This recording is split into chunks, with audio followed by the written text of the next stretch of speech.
xalilullahi waysa naama la get yoon góor ga defoon na njaama.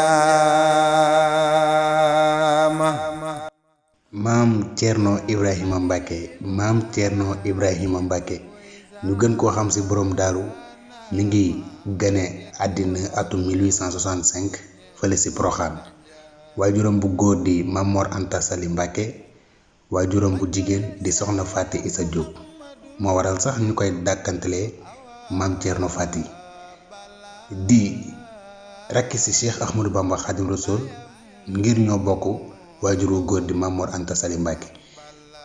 comme ni ñu ko waxee sànq ñu ngi koy dàkkantalee borom daaru ndax foofu ci daaru fa la féete woon te fa la génnee àddina ci atum 1943.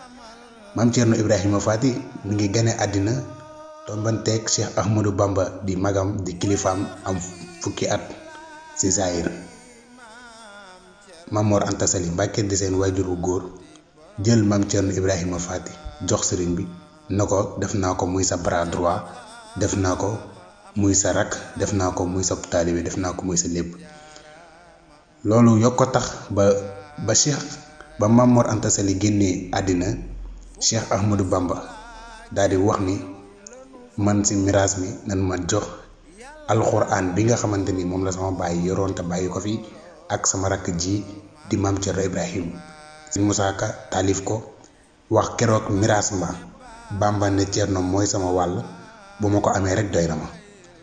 Cheikh Ahmadou Bamba continuer di ko defal ay formation, moo ko jàngal lépp comme ni mu ko daan waxee, di wax que ni Thierno mi maa ko defal lépp, maa ko jàngal lépp, waaye ba mu des aw fit moo ko wutal boppam, aw fit moo ko sàkkul boppam.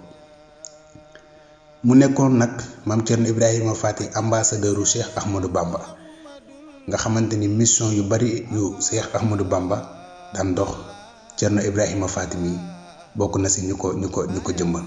mu nekkoon koo xamante ni héros la, wuju woon gouverneur Sandar ci ndigalu magam ji, mu nekk ambassadeur bu mag ci liggéey bi.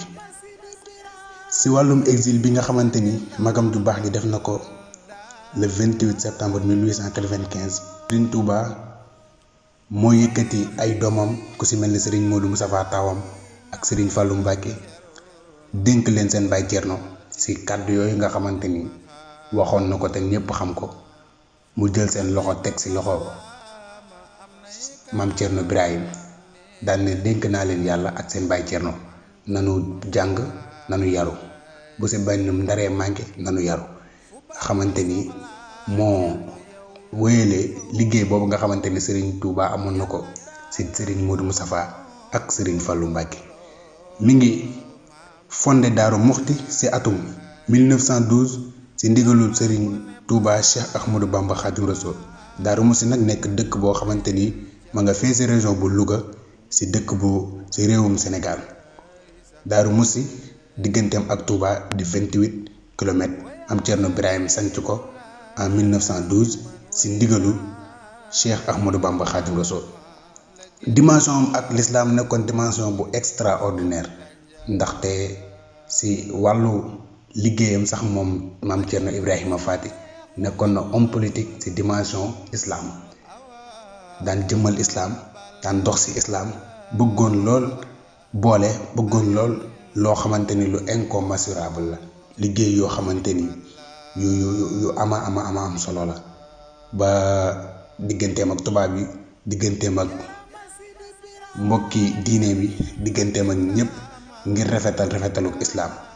kooku mooy maam Thierno Ibrahima Fati. mi ngi génne àddina atum 1943. ñu ngi naan suñu borom gën a yokk ay leeram te taas na ci barkeem. asalaamaaleykum wa rahmatulah. borom bay teg maxaama am nay maxaama am nay karaama ne leen jaaraama maam Thierno Faye.